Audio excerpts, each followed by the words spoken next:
માહિતી અનુસાર સાબરકાંઠા જિલ્લાના પ્રાંતિજની કાટવાડ ચોકડી પાસે ગમખ્વાર અકસ્માત સર્જાયો હતો, જેમાં એક 25 વર્ષીય ટેન્કર ચાલકનું કરુણ મોત નીપજ્યું હતું।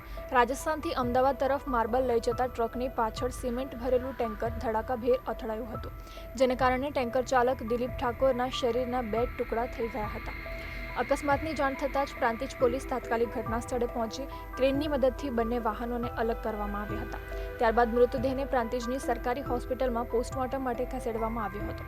આ સાથે જ અકસ્માતમાં અન્ય ઇજાગ્રસ્ત ટ્રક ચાલક હીરાલાલ રબારીને સારવાર અર્થે હિંમતનગર સિવિલ હોસ્પિટલમાં દાખલ કરવામાં આવ્યા છે।